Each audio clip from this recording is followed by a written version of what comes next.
Hello students, semester 2 का generic course है। Lecture number 12 है और हम लोग मैग्नेटोस्टैटिक्स वाला टॉपिक कर रहे थे। मैग्नेटोस्टैटिक्स में बायोट सेवर्ट लॉ जो है उसका एप्लीकेशन डिस्कस किया जा रहा था। फर्स्ट एप्लीकेशन था due to straight conductor, current carrying conductor, वो कर लिया था हमने। सेकेंड एप्लीकेशन है magnetic field due to circular current carrying coil. आज इसी पे डिस्कशन होगा। तो इस पे डिस्कस करने के पहले एक बार हम लोग बायोट सेवर्ट लॉ एक बार फिर से थोड़ा सा रिमाइंड कर लें। तो बायोट सेवर्ट लॉ देखिए, यहाँ मैंने लिखा है फिर से। ये क्या था? अगर ये करंट कैरिंग एलिमेंट है, एक वायर है इस पे करंट फ्लो कर रहा है, उसका एक स्मॉल लेंथ हमने डी ले लिया, यहाँ कोई पॉइंट ले लिया, इस पॉइंट पे हमको मैग्नेटिक फील्ड निकालना है डी बी। ठीक है, तो डी बी क्या होगा? Mu naught by 4 pi I D L cross R by R cube. R क्या है? यहाँ से यहाँ का डिस्टेंस वेक्टर, और ये डीएल जो है आपका डायरेक्शन वेक्टर ले रहे हैं और उसका डायरेक्शन किधर है? इधर करंट का डायरेक्शन। थीटा आइडियल और आर के बीच का एंगल है। ठीक है, तो ये आपका दो बात ध्यान रखना है। ये क्रॉस प्रोडक्ट है, तो क्रॉस प्रोडक्ट है तो हमारा जो डायरेक्शन डीबी का होगा, हम क्रॉस प्रोडक्ट से जो डायरेक्शन निकालते हैं उसी मेथड को फॉलो कर सकते हैं एक। ठीक है, और दूसरा कि राइट हैंड थंब रूल को भी यूज कर सकते हैं। तो इस केस पे तो राइट हैंड थंब रूल काफी आसानी से आपको आंसर दे देगा। राइट हैंड थंब रूल क्या है? जिधर करंट जा रहा है उधर अंगूठा रखिए राइट हैंड का, और जिस पॉइंट पे आपको निकालना है फिंगर कर्ल कीजिए। देखिए ये डाउनवर्ड जाएगा, फिंगर किधर जा रहा है? यहाँ इधर करंट है, फिंगर मेरा डाउनवर्ड जा रहा है इधर, मतलब ये डाउनवर्ड इनसाइड द पेज आपका इस पॉइंट पे डायरेक्शन होगा डीबी का। और आइडियल क्रॉस आर, जब हम वेक्टर वाला मेथड लगाते हैं ए क्रॉस बी का, तो आपको याद होगा कि अगर C is equal to A cross B है तो C का डायरेक्शन A और B दोनों के परपेंडिकुलर होता है। ये तो आपको याद ही होगा।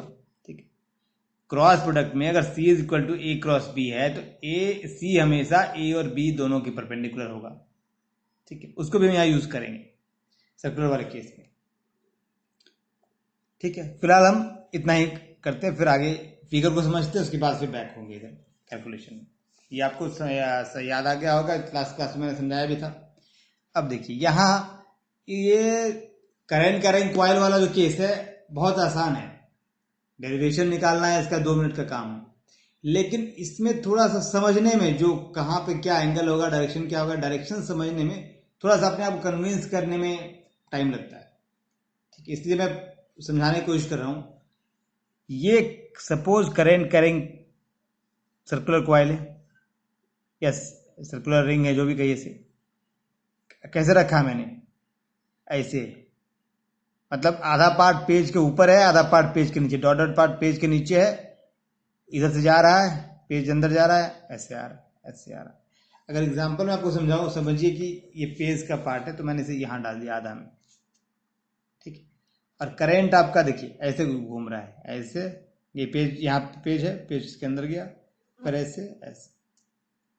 अब एक बात अब नोटिस कीजिए, जब इस पॉइंट पे आ रहा है यहाँ पे, मतलब जब ये पॉइंट हम करंट पार कर रहा है तो उसका डायरेक्शन क्या होगा?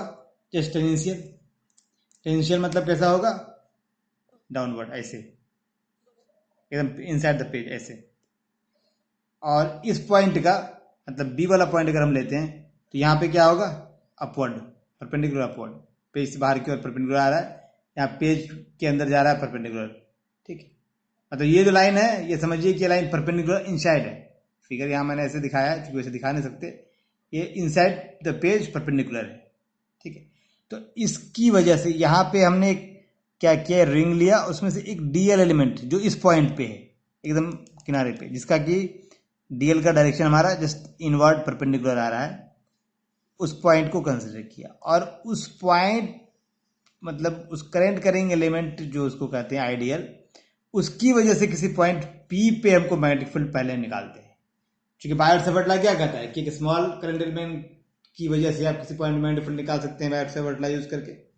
फिर हम उसको इंटीग्रेट करके बाकी काम करेंगे। अब देखिए, अब हमारे पास एक तो डायरेक्शन है इनवर्ड। अब यहां पे अभी मैंने आपको दिखाया बायोट सेवर्ट लॉ में क्या है? Mu naught by 4 pi ideal cross R by R cube. तो आइडियल क्रॉस आर, आइडियल ये डीएल है, आई इसके साथ इसी डायरेक्शन में है, आइडियल क्रॉस आर, ये दो वेक्टर हैं। तो इन दोनों का क्रॉस प्रोडक्ट अगर लीजिएगा तो जो रिजल्टेंट वेक्टर होगा वो इसके भी परपेंडिकुलर होना चाहिए, डीएल के भी और आर के भी। डीएल क्रॉस आर आप ले रहे हैं तो वेक्टर आपका डीएल के भी परपेंडिकुलर होगा और आर के भी परपेंडिकुलर होगा। ठीक है, तो अब समझिए, ये सपोज कीजिए कि करंट का डायरेक्शन ऐसा हो गया। अभी मैं इसको हटा देता हूं, ये आपका पेन छोटा वाला पेन लेते हैं, ये डायरेक्शन सपोज ऐसे हो गया। ठीक है, ये रिंग का जहां पे पेज के अंदर जा रहा है, सपोज कीजिए ऐसे, ये रहेगा तब ना, ये रह जाए यार, सपोज ये डायरेक्शन ऐसे गया। ठीक है, इसमें पकड़ लेते हैं इसे, और पॉइंट हमारा कहाँ, यहाँ पे एक्सिस पे है। ठीक है, ये पॉइंट सपोज यहां से हमने लिया है।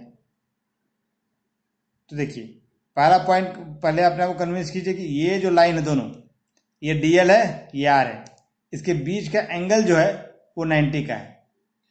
ये आपको ऐसे नहीं पता चल रहा, हम इसको हटा देते हैं, इसको आपको ऐसे दिखाते हैं। देखिए, ये है ना, ये 90 का आ रहा है, मैंने क्या किया, ऐसे ही किया है, यहाँ रखा है। ठीक है, तो ये आपका देख लिया, आइडियल और आर के बीच का एंगल 90 बन रहा है, पहला पॉइंट। दूसरा पॉइंट, ये हो गया डीएल, ये हो गया आर, आपस में परपेंडिकुलर बना रहे हैं।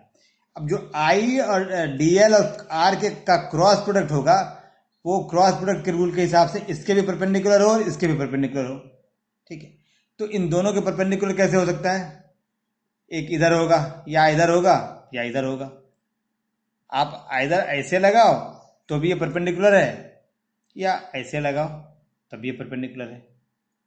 ठीक है, अब ए क्रॉस बी में क्या होता है कि ए वेक्टर जो पहला वेक्टर है, मान लीजिए ए और ये बी, इस डीएल को हमने ए मान लिया, या डीएल क्रॉस आर ही लिखते हैं, डीएल है आर है, तो डीएल पे हम अपना हाथ रखेंगे। ठीक है, किधर, आर की ओर, और इसको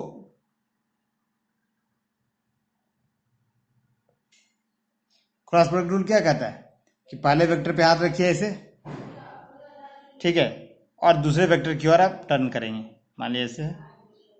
तो जो अंगूठा होगा, सपोज इस पॉइंट पे हमको लेना है, ये पॉइंट यहाँ पे लेते हैं, ये डायरेक्शन हो गया डीएल का, आर की ओर हमने टर्न किया, तो अंगूठा किधर आ रहा है, इधर आ रहा है। अभी मैंने क्या दिखाया था, परपेंडिकुलर, या तो दोनों तरफ ये लाइन होगा जो दोनों पे परपेंडिकुलर है, या तो इधर का लाइन है जो इधर, ये पॉइंट परपेंडिकुलर है दोनों के, इसके और इसके, और या ये पॉइंट है, देखिए ये भी परपेंडिकुलर है, इस पे भी और इस पे भी, इधर से भी रखते हैं तो ये भी रखते हैं। अब जो क्रॉस प्रोडक्ट का रूल कहता है वो ये कहता है कि पहले वेक्टर पे हम हाथ रखेंगे, ये हमारा वेक्टर हो गया, दूसरे की ओर टर्न कीजिए, तो अंगूठा आपका देगा डायरेक्शन क्रॉस प्रोडक्ट का। तो आपका किधर आ रहा है, तो बी का डायरेक्शन किधर होगा, इस साइड होगा। देखिए परपेंडिकुलर है, इस पे भी है, ये यहाँ पे परपेंडिकुलर, इस पे परपेंडिकुलर है, आगे बढ़ाएंगे तो इस पे आपको इस पे परपेंडिकुलर दिखेगा, इस लाइन पे भी, डीएल पे भी, आर के परपेंडिकुलर, डीएल के भी। तो आपका डीबी का डायरेक्शन क्या हो गया, ऊपर वाले पॉइंट की वजह से ये आ गया। और दूसरा मेथड अगर हम यूज करते, दूसरा मेथड क्या है, राइट हैंड थंब रूल। तो राइट हैंड थंब रूल क्या कीजिएगा, थंब को रखिए करंट की ओर, इधर करंट डायरेक्शन है, और टर्न कीजिए, कर्ल कीजिए इधर, देखिए थंब और कर्ल करेंगे हम इसके अराउंड, तो ये हमारा देखिए डायरेक्शन इधर ही आ रहा है ऐसे, ये ठीक। तो अल्टीमेटली क्या हो गया हमारे पास, तीन बात कन्विंस कर लीजिए कि इन दोनों के बीच का एंगल 90 है, और ये डीबी का जो इसकी वजह से, इस करंट एलिमेंट की वजह से जो डीबी है मैग्नेटिक फील्ड, वो इस डायरेक्शन में है ऐसे। ठीक है, चलिए अब फिगर पे आ जाते हैं। अब आ जाइए फिगर, अब क्लियर हो गया, अब कोई दिक्कत नहीं, अब हम फटाफट काम करेंगे। ये हो गया हमारा डीएल, आई करंट फ्लो कर रहा है इसमें, यहाँ लिख दीजिए आई करंट, तो करंट एलिमेंट आइडियल हो गया, ये आर है, ये 90 डिग्री का एंगल बन गया दोनों के बीच, और ये जो है ये भी 90 बन रहा है, और ये 90 इस पे भी है, और 90 ये डीएल वाले एलिमेंट पे भी 90 है। ये क्या हो गया आपका डीबी हो गया, किस यहाँ वाले करंट एलिमेंट की वजह से। ठीक है, और एंगल कितना बना रहा है इसके साथ, एक्सिस के साथ मान लीजिए थीटा का एंगल बना रहा है। ठीक है, ये एंगल हमने थीटा ले लिया। अब सेम पॉइंट सेम सिमेट्री से आप इस पॉइंट के लिए खींचिए, तो इस पॉइंट के लिए क्या होगा, करंट ऊपर की ओर आ रहा होगा ऐसे। ठीक है, करंट कैसे मूव कर रहा है, ऊपर से जा रहा है नीचे से आ रहा है। अभी मैंने क्या दिखाया था, रिंग, रिंग कहाँ गया, चलिए रिंग कहीं चला गया, कहाँ चला गया, हाँ ये भी तो है। देखिए ये रिंग आपका है, और ये इधर जा रहा है करंट, यहाँ ऊपर की ओर आ रहा है करंट, यहाँ ऊपर आ रहा है। सेम काम करेंगे सिमेट्री से, तो आपको ये आएगा, और यहाँ से कनेक्ट कीजिएगा इसको, ऐसे आएगा। ठीक है, और इसका जो फील्ड आएगा आपका मैग्नेटिक फील्ड कनेक्शन ऐसे आएगा, जो इस पे परपेंडिकुलर है और इस पे परपेंडिकुलर, ये इधर। ठीक है, उसको भी हम ड्रॉ कर लेते हैं। तो उसको ड्रॉ कर लेते हैं। ड्रॉ करने के लिए ये मैंने स्केल भी निकाला था, ये देखिए सेम ड्रॉ कर लिया हमने।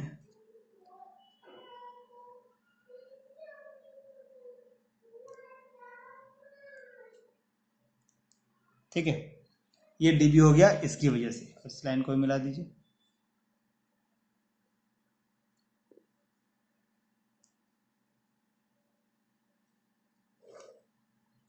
तो अब एक बात नोटिस कीजिए, इस पॉइंट की वजह से मैग्नेटिक फील्ड इधर आ रहा है, इस पॉइंट की वजह से मैग्नेटिक फील्ड इधर आ रहा है, दोनों सेम होगा। क्योंकि आइडियल आइडियल यहाँ भी है, करंट वही है, करंट एलिमेंट हमारा सेम है, आर सेम है, यह आर होगा, तो हमारा डीबी भी सेम होगा। अब डीबी का अगर आप कंपोनेंट लेते हैं, तो आपके पास जो कंपोनेंट आएगा वो एक इस डायरेक्शन में और एक वर्टिकल डायरेक्शन, एक हॉरिजॉन्टल डायरेक्शन। इसका भी आएगा आपके पास एक वर्टिकल डायरेक्शन, हॉरिजॉन्टल डायरेक्शन। तो जो वर्टिकल डायरेक्शन वाला कंपोनेंट है वो आपस में कैंसिल हो जाएगा। जो हॉरिजॉन्टल डायरेक्शन है का करंट है वही आपको रिजल्टेंट फील्ड देगा, रिजल्टेंट मैग्नेटिक फील्ड देगा आपको।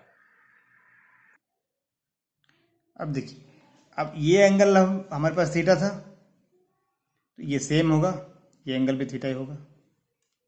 ठीक है, अब ध्यान से देखिए, ये आर है और ये डी भी है, इनके बीच का एंगल ये 90 है, और ये थीटा है, ये भी थीटा है।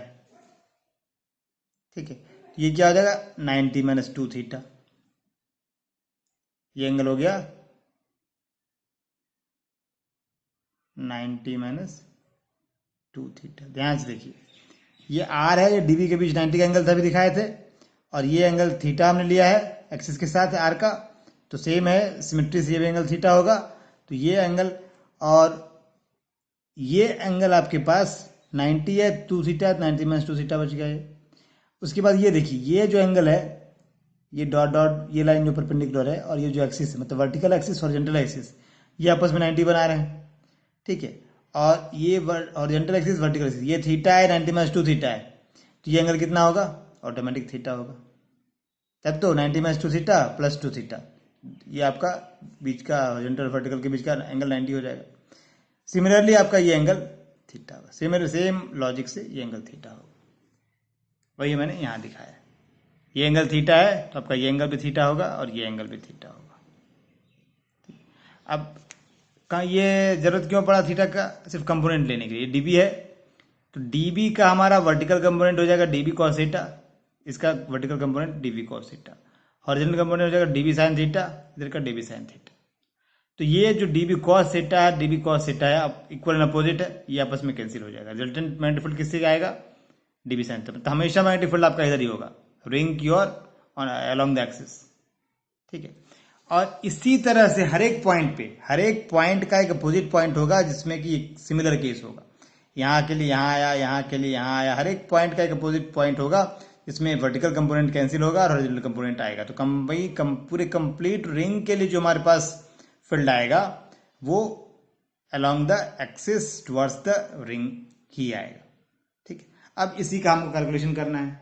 ये आपको यहाँ तो समझना था। आप कैलकुलेशन में सीधे बायोट सेवर्ट लॉ यूज करेंगे और अप्लाई करते जाएंगे, वो देखते जाइए। ये मैंने आपको बता दिया था कि बायोट सेवर्ट लॉ था। डायरेक्शन की बात हमने कर ली। अब हमारे पास स्टेप आते हैं। म्यू नॉट डी बी हमारे पास क्या हो गया पी पॉइंट पे, mu naught by 4 pi I D L cross R by R cube. और मैंने क्या लिखा है कि डी एल और आर के बीच का एंगल कितना है, 90 डिग्री। ठीक है, डी एल आपका डाउनवर्ड जा रहा था, आर ऐसे था, ये ऐसे है, तो ये एंगल मैंने दिखाया था कि आपको ये 90 डिग्री है। ठीक है, तो ये 90 डिग्री है, ये वाला आपका एंगल 90 डिग्री है, ये डी एल है और ये आर है। ठीक है, तो इसके बीच का एंगल 90 डिग्री है। तो जो क्रॉस प्रोडक्ट लिखेंगे डी एल क्रॉस आर तो हो जाएगा D L into R into sine 90 बटे आर क्यूब। आर एक आर कट गया तो बचेगा कि आई डी एल साइन 91 हो गया। तो आपके पास आया mu naught by 4 pi I D L by R square. ये आपका डी बी आ गया पॉइंट पी पे due to I D L. ठीक है, सिमिलरली फर्स्ट ए वाला पॉइंट की वजह से आया था, नीचे वाले बी के लिए भी आएगा। तो और हर एक रिंग के हर एक पार्ट के लिए हमारा इस तरह कंपोनेंट आएगा। ये कंप्लीट डी बी आया, अभी हमने इसका कंपोनेंट नहीं लिया है। तुम्हारे पास मैंने क्या दिखाया कि जो कॉस वाला कंपोनेंट डीबी कॉस थीटा पर कैंसिल कर रहा है, तो बच क्या रहा है dB sine theta along the axis. ये मैंने दिखाया, एक बार फिर से देख लीजिए। ये डीबी साइन थीटा वाला आपका रिजल्टेंट बच रहा है, ये कैंसिल हो गया हर एक पॉइंट के लिए। तो डीबी साइन थीटा, डीबी हमने निकाल लिया, साइन थीटा है, डीबी साइन थीटा को हम इंटीग्रेट कर सकते हैं over the ring, complete ring.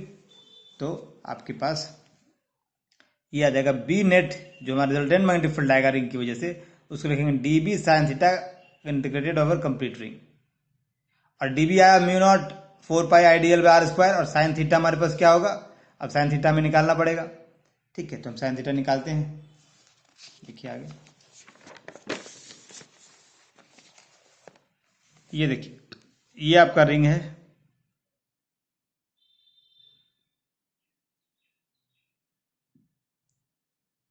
ये आपका रिंग है, रिंग का रेडियस आर है और यहां से यहां डिस्टेंस एक्स है, इस पॉइंट से इस पॉइंट का डिस्टेंस आर है, ये एंगल हमने थीटा लिया था। ठीक है, इसे रिंग ड्रॉ ही कर देते हैं ताकि कन्फ्यूजन।